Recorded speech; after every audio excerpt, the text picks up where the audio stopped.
Jaishankar in middle east, देखिए जयशंकर साहब जा रहे हैं 6 देशों की यात्रा। पहले कतर जा रहे हैं, आपका कुवैत जा रहे हैं, आपका बहरीन जा रहे हैं, और आपका यूएई जा रहे हैं। इनमें से कतर को छोड़ के हर कंट्री में, Qatar has been badly hit by Iran. इसके बाद वो बेल्जियम जाएंगे, बेल्जियम के बाद वो यूएसए जा रहे हैं। पहले जरा मिडल ईस्ट की बात करें, मिडल ईस्ट में क्या क्या। देखिए मिडल ईस्ट की इक्वेशंस पूरी बदल गई है। कल मोदी जी राजस्थान में थे, मोदी जी ने एक बड़ा जबरदस्त स्टेटमेंट दिया, पता नहीं हमारे मीडिया ने उसे कैच क्यों नहीं किया। उन्होंने कहा कि यार जो स्ट्रेट ऑफ हॉर्मोस में हुआ तो ऑयल वॉयल सारा डिस्टर्ब हुआ, दुनिया भर की वाट लग गई, पर भारत ने पहले ही व्यवस्थाएं बना ली थी। यानी कि जो 90% import of oil and gas हमारा रुका, बट हमारे यहाँ कोई दिक्कत नहीं आई। क्यों? भारत ने पहले व्यवस्थाएं बना ली थी, पहले अपने समीकरण सेट कर दिए थे, और उन व्यवस्थाओं के कारण, उन समीकरणों के कारण भारत को कोई कोई ज्यादा फर्क नहीं पड़ा। तो आप समझते इसका मतलब क्या है? इसका मतलब है आप मिडल ईस्ट को ये बता रहे हो हमने भाई तेल पानी की व्यवस्था कर ली, तुम दे सकते हो तो अच्छी बात है, नहीं तो हम कहीं और से लेंगे। बिल्कुल सही बात है। चाइना अभी ये नहीं करा क्योंकि चाइना के रिजर्व ज्यादा है। अब इसके बाद देखिए जैसे ये स्टेटमेंट गया, चीजें मिडल ईस्ट में हिलेंगी। हमारा बहुत बड़ा डायस्पोरा वहां पे, हमारे बहुत प्रोजेक्ट्स है, यूएई हमारा थर्ड बिगेस्ट ट्रेडिंग पार्टनर है, चीजें वो हिलेंगी। यूएई की तो खैर नंबर वन प्रायोरिटी है, नंबर वन प्रेफरेंस है, बट जयशंकर साहब बेसिकली जाएंगे और समीकरणों को सुधारने की कोशिश करेंगे।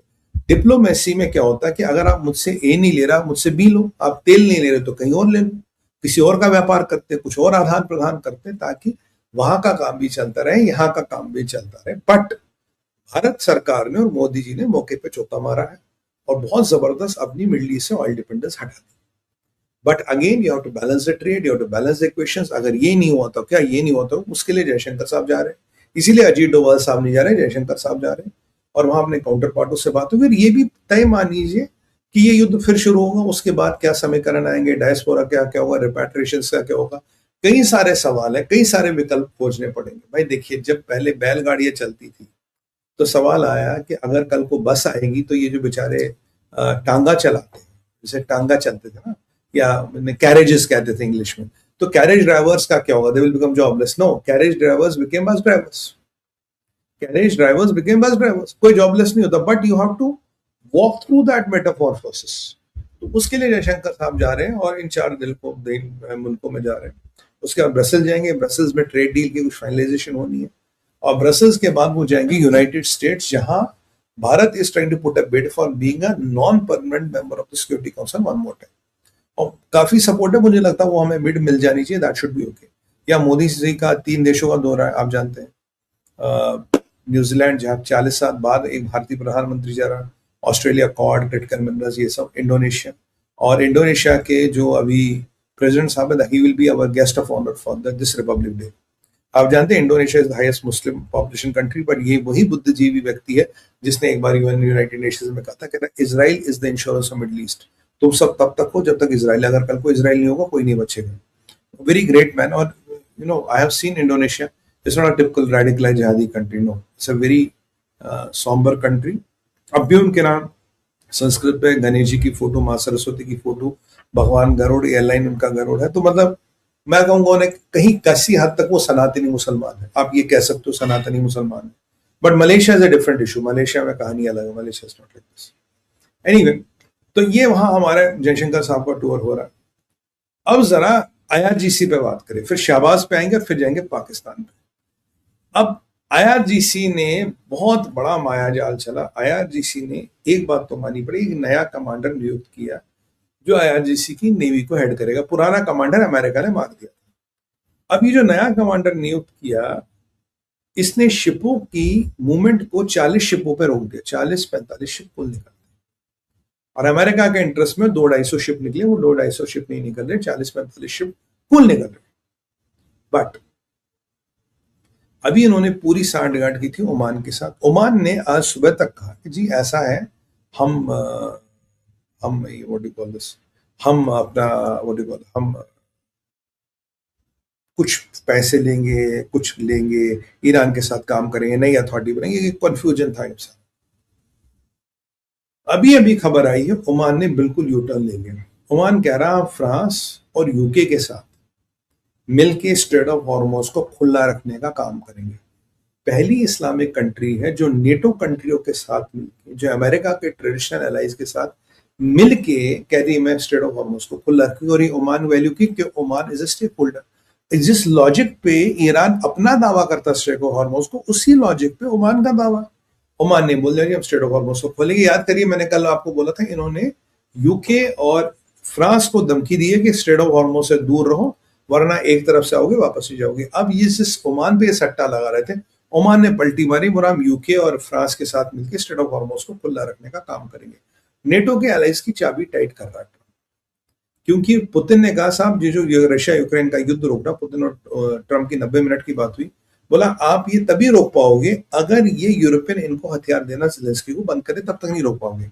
If you want the war to stop, I am all ready to stop the war, but I make sure the technology and the weapons don't go from Europe to Zelensky. और ये यूरोपियन जिनके खाने के दाने नहीं, अम्मा चलाई बुलाने, ये ज़ेलेंस्की को हथियार दे देके रशिया से पंगे ले रहे। इसीलिए ट्रम्प ने नेटो की चाबी भरी है, ट्रम्प ने ये दूसरी चाबी भरी। अब देखते हैं ट्रम्प कामयाब होते हैं क्या कि यूरोप ज़ेलेंस्की को हथियार न ले। That is something we have to see and wait and watch, ये कैसे जाएगा। अब जब आईआरजीसी को ये खबर मिल गई तो आईआरजीसी का तो हर छेद से धुआं निकल रहा है कि भाई ये क्या कर दिया तुमने, ये क्या कर, अब देख लेंगे। अब देखो आईआरजीसी ओमान को धमकी देगा नहीं देगा, और ओमान ही डॉक्टर जयशंकर साहब जा रहे हैं। कुछ समझ आया? अब आगे की बातें आगे बताएंगे, सब सारा आज थोड़ी ना बताऊंगा, तो ये अभी सरप्राइजेस आएंगे, ओमान से आएंगे, देखिएगा। तो ये पहली बात है। तो जरा बात है पाकिस्तान।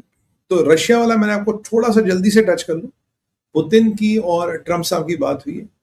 पुतिन साहब ने बात फोन किया था, अगर आपको 250वीं सालगिरह मुबारक, मोदी जी ने भी ट्वीट किया, और मार्को रूबियो ने तो कल कहा था भाई Bharat is the oldest democracy, America is the oldest democracy, Bharat is the biggest democracy, हमारा समावेश एक नेचुरल बात है।